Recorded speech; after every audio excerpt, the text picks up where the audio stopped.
Hi, it's Sophie. Today we're doing a review of the Crystal Power Tarot, which is a deck by Jane Wallace. We're going to get into positives, negatives, some favourite cards, some least favourite cards, what I think this deck is really useful for, what I think doesn't work about it. So if you like a good tarot deck flip through tastery sort of video, then just keep watching. What I will say is that this is not a particularly serious tarot deck, so I think this video and this deck would be really useful for people who are thinking about getting a first deck or a bit new to tarot. I wonder whether experienced tarot users would want to work with this. Obviously everybody's different, so I really don't know, but maybe just keep that in mind as we go forwards. So if we start with the box actually to me is something that puts me off. So I sort of back and forth about getting this deck for a while, and this sort of imagery on the front was one of the things that put me off.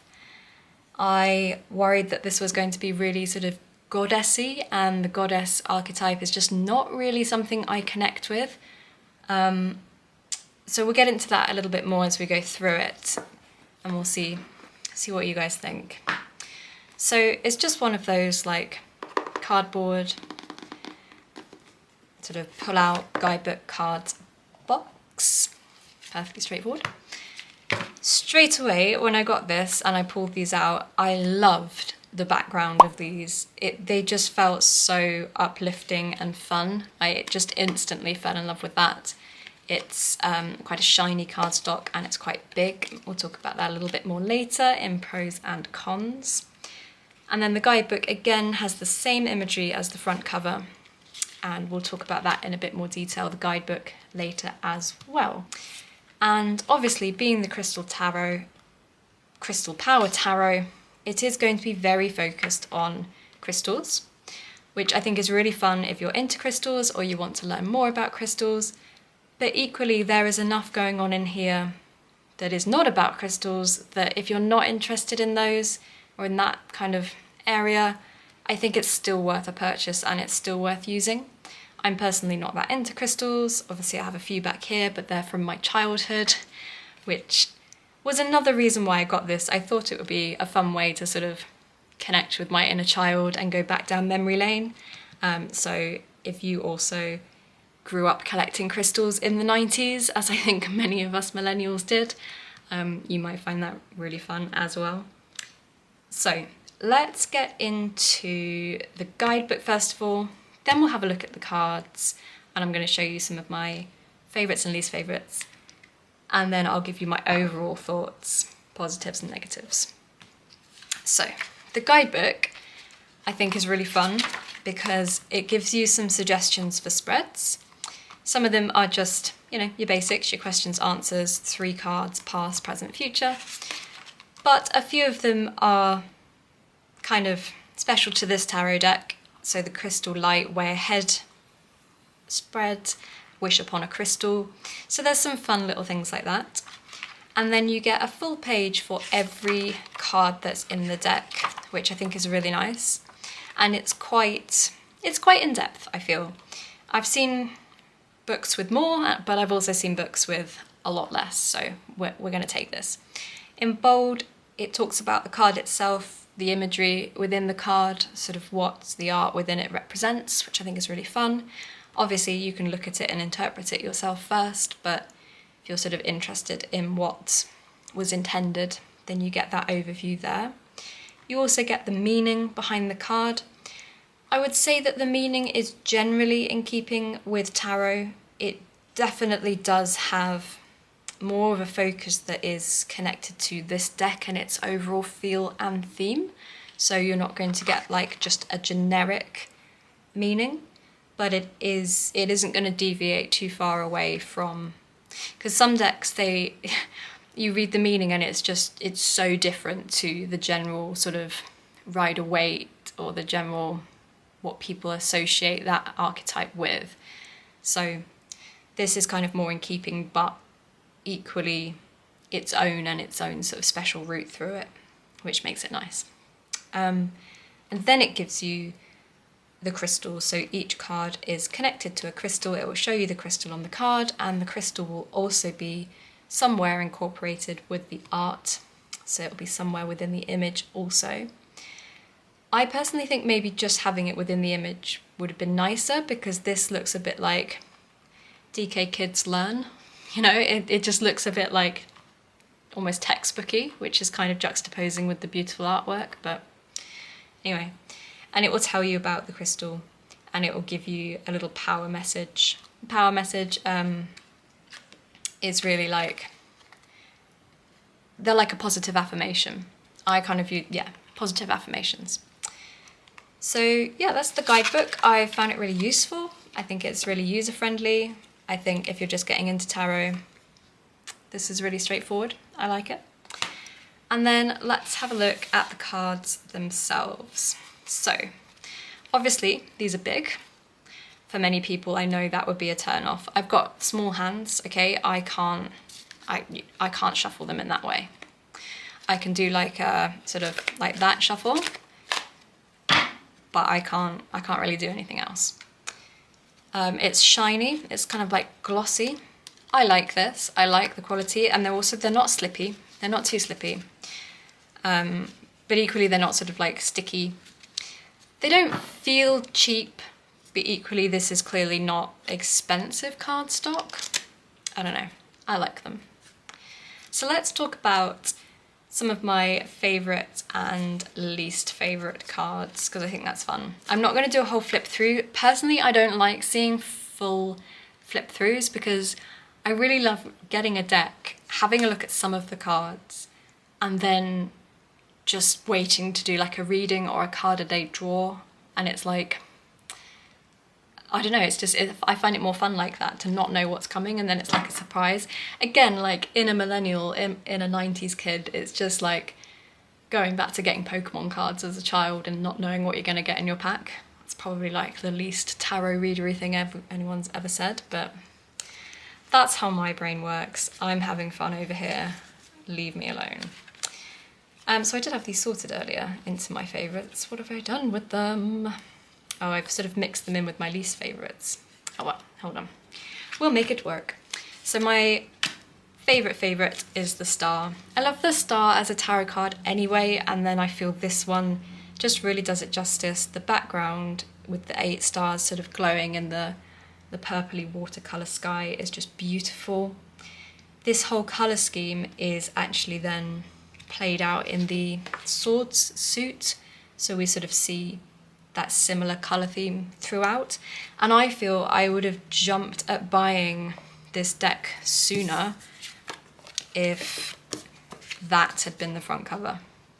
I feel like that is more representative of the deck and the artwork than that anyway. I don't know, it's just my personal preference, but I thought that was stunning. Really love that one. What else? I also really like the High Priestess card. I also love her as a card.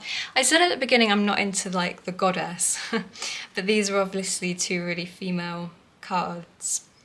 I don't know, I love these, I love the artwork, and I love the meanings behind these 2.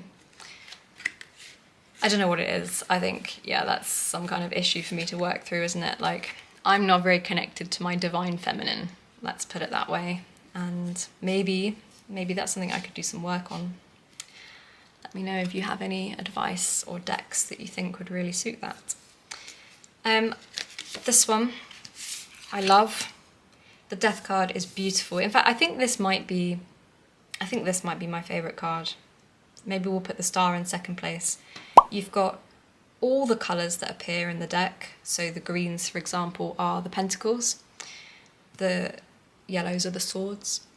You've got the roots, you've got the crystal, the doorway, the butterfly motif, you know, new life. Oh, it's just stunning. I love this one. I think that's a really nice interpretation for death as well. I don't like tarot decks that have just the full-on like skeleton, and I know that's what the death card originally would be representing, and we've tried to kind of positively gloss over that and be like, oh no, it's not, no, it's, you know, it's new beginnings. I just personally prefer to work with a deck that represents it that way. So this I really love. And the world has a similar colour scheme there as well. There's lots of cards that I feel really link up together with their artwork and are really cohesive with their artwork, so that's definitely something I like. Having said that, there are a couple of cards that I feel just don't work. They don't fit with that cohesive theme, and I'm going to show you those and see what you think. So first of all, there's this one, Strength. It feels to me like a completely different style of art. So with the others, the characters take on the same colour scheme as the colouring of the cards. So the Queen of Swords, she's purple and blue, like the background. Queen of Wands, she's yellow, like the background. But in this one, it's just like an illustration rather than a sort of watercolour. And the background is just, it's just a mess. I don't know. Like, I'm very artistic, I'm very into art, and don't get me wrong, I have produced things that are a complete mess like this. It happens. But I write them off and go, okay, I'm gonna have to start again or do something else. So I'm not really sure how that made it in. And then the Magician, I just don't like either. It's such a stilted position. He looks really, like, creepy. I don't know. This might be just more personal preference. But also, like, the colour of the wildflowers down here, you don't see that anywhere else in the deck. I think that might be the only use of red in the entire deck. So, again, it just doesn't really... I found that one a bit jarring. And then finally this one. This child just freaks me out. Like, why is he looking at us like that? There's obviously nothing wrong with this one artistically. It just freaks me out. I just don't like it. So, overall thoughts then. Let's start with positive. I really like the message a day.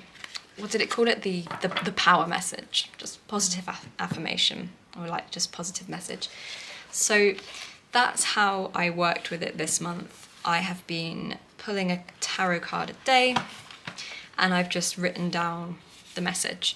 And that's been really fun, like especially if you do it in the morning, just getting up and just starting your day with a positive thing to reflect on. And in other cases, it's been a little bit more pertinent, and I have then like journaled about it if it really did resonate with something that I was going through at that point or thinking about. So it does go deeper, but equally, if you're looking for something that's not too overwhelmingly tarot, if you're just kind of getting started or just thinking about getting into tarot, this might be a quite fun way to do it. I've really enjoyed it. This is my tarot journal. If you're interested in all the things going on here, I am actually going to do a journal flip through video, I think, because I've got all sorts going on journal wise, and that's probably going to need to be a whole nother video. I also think this is in no way connected to Pride. There's no queer characters in here, there's no LGBTQ characters in here or anything like that, but I feel like just the rainbow colour scheme, the uplifting positivity, I think I didn't pick this for June because it was Pride Month, but I feel like it just fitted in with the whole vibe, I think, of the month generally. That might just be me. I like the size and I like the colour, and I do think that most of the art is stunning. So overall, I would say this has been really fun. Negatives. Like I said, if you are a serious tarot reader, this isn't going to work. So first of all, you can tell whether it is reversed or the right way up because of the colour difference on the back. So that's a massive problem. I actually haven't got as far as working with reverse yet. So for me, this was perfect because I want all the cards to be the right way up. I am still learning tarot. I've got a long, long way to go. So for me, this was no issue, but completely appreciate that that is going to be really off-putting to a lot of people. And then the other thing is the Major Arcana and the court cards are stunning, but the suit card... Sorry, my camera just overheated. We're having a heat wave in the UK. Summer has finally arrived, and my camera just is not coping. But the suits themselves are just so meh. Like, the colours are really nice, sure. Particularly the swords and the wands. But, like, the cups, I mean, that's it's really basic. And yeah, the pentacles, I actually don't like the green and the purple together either. So, I don't know, for whatever reason, when I did a card a day draw throughout June, I just kept getting court cards and I kept getting Major Arcana, and it was really, really fun. If you were doing a daily draw and you just kept getting suits, which statistically you're quite likely to, aren't you? I feel like that's quite meh, you know? So that, I would say, is definitely a downside. The other downside is if the shuffling does bother you, these clearly are big cards, aren't they? So I can't, my hands are small, but I can't shuffle like that with these at all. I can only shuffle like sort of doing that. They're quite glossy. They slip a little bit, but I quite like that. As you saw, like shuffling like that, a few sort of jumped out. So that's been just quite a fun way of picking a card. I've enjoyed that. But again, if you were to sort of shuffle more seriously, this is probably not the right deck. Anything else? Oh yeah, so it's also, as I said earlier, it's not classic tarot. It's not... The person who's made this, I think, has some knowledge and understanding of tarot, but not an in-depth. And, you know, maybe it's not... I was going to say maybe it's not professing to be that, or it is literally calling itself tarot, but obviously all decks are different. Some go completely off the general sort of Rider-Waite themes, others really stick to it, and I guess it just depends what you want. If you are sort of developing your own intuition, I think these cards, well, the ones that aren't just a couple of swords or a couple of, you know, sort of these are really nice for developing intuition, because they are sort of readable, they have stories and imagery. But if you're trying to practice recognizing some of the symbology that is typically in tarot cards, then this would not be the deck. Yeah, I think that's it. Overall, I would say this has been really fun. I would say I've really enjoyed it. I'm going to do a much more serious deck in August. I'm going to delve back into the Hermetic Tarot. That is very esoteric, very occult, with more imagery and symbology than I will ever be able to learn. It's got numerology, it's got astrology, it's got Hebrew letters, it's, you know, Kabbalah, it's the whole shebang. So if you want to sort of delve into something much more serious with me in August, then please subscribe and join me in 2 months' time. And then for July, I think I'm going to use this deck, which is, I just got it for my birthday from my husband, the Tarot of the Divine, and it is basically, each card is sort of like a fairy tale or a myth from all around the world. There are myths from China, Korea, there's Celtic, there's Egyptian. It's, yeah, and the back is beautiful. So a very different deck to the one that I've just been playing with. So yeah, if you're interested, if you want to check back in a month and see how I've got on with that, then please like and subscribe, and also stay tuned for a journal flip through, because I think I am going to do a how I use my journals video in the next couple of weeks.